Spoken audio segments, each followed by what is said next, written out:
Can't take much more, Captain. Our shield's about to buckle. We have lost shields, Captain. Okay, but they have lost their ship. Let's target these gravitic mines. We don't need any extra guff from anything else.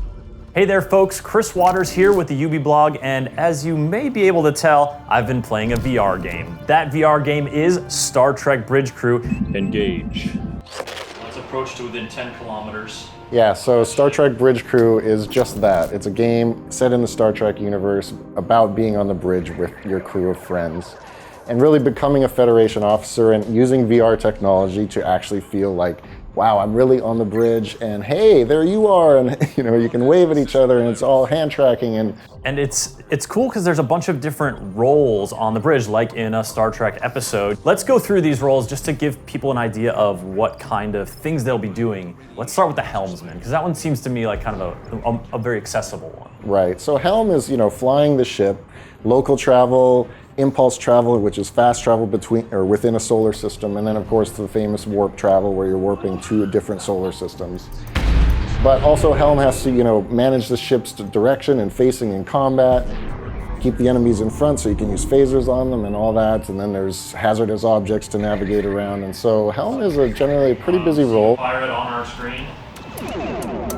We were getting chased by these mines through one area. Gravitic mines, yeah, you really have to be on top of it. And so the Helmsman, who do they kind of connect with primarily to help them do their role? I'd say it's actually a combination of a relationship between Helm and Tactical in combat, because Tacticals really rely upon Helm to get them in a good firing position on enemies.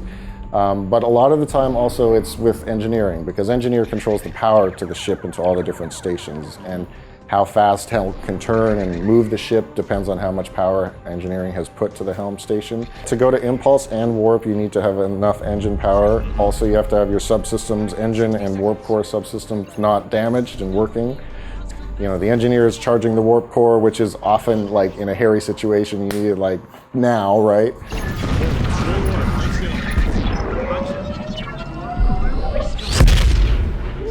And then the engineer has to keep all those systems repaired and working for everybody else to be able to use them. So you sort of mentioned the combat role of Tactical, but it's definitely more than just where to shoot and who to shoot. Right. Yeah, so obviously you're using phasers and torpedoes, that's classic Trek, and that's awesome to do. But scanning is a big part of it. You have other things like subsystem targeting, which is obviously part of combat, but it's a sort of another level of tactical play. Targeting somebody's engines or weapons or whatnot.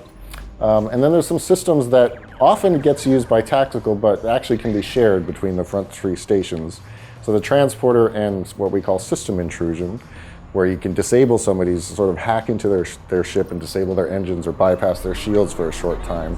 That can be used by Tactical, Helm, or engineering, and we want to allow the crews to kind of divvy up that workload based on who's the busiest and who can handle the tasks best at the time. In the big chair, we have the captain. The captain knows what the objective is and is kind of like the oversight.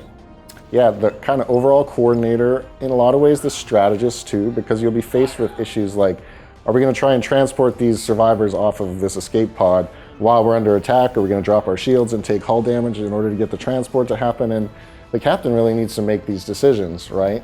We also design specifically for the crew to rely on the captain for objective information and where to go. And the captain will get sort of tips from Starfleet within the objectives panel that really kind of helps them make them the smartest person in the room, because they have that information, and we want the crew to be relying on the captain that way. So there is a mild fire on the bridge. Do not be alarmed.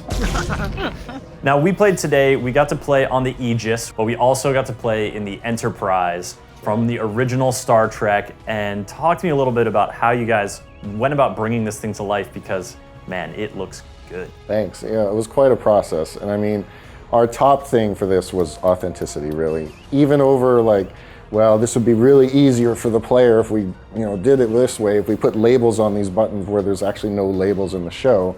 But we really wanted to make it feel like you're stepping into that ship as they had it on the TV series in 1966. There was this great guy named James Cawley, who made this Star Trek bridge, the whole set of the TV series recreation in Ticonderoga, New York, upstate New York. did an amazing job. It was like 15 years of his life he dedicated to it. So I got to go up there and sit on the bridge and take pictures of every station and every button. And he did so much work that we got to benefit from, you know. So like, this is the most accurate recreation of the set. So how is it different as a player on the Enterprise?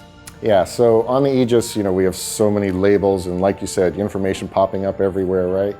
And a lot of the stations on the original bridge don't even have monitors that we can use. So basically, like you're flying the ship with an array of 36 buttons. No problem. No problem. One of the things we did is we allow players to pop up these little pop-up hint tips that tell them what the buttons are. But nobody else can see them, right? So it's just for you. Everybody else sees you like a pro, just plugging away at these buttons, look like you've been, you know, acting on the show for years. You know, we recommend that people play the Aegis first. They get their sort of feet wet.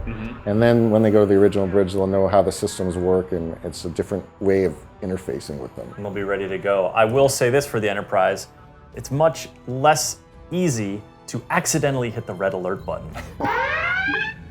It's right next to the red alert button. Star Trek Bridge Crew is coming to VR, all kinds of VR headsets, and it's coming soon.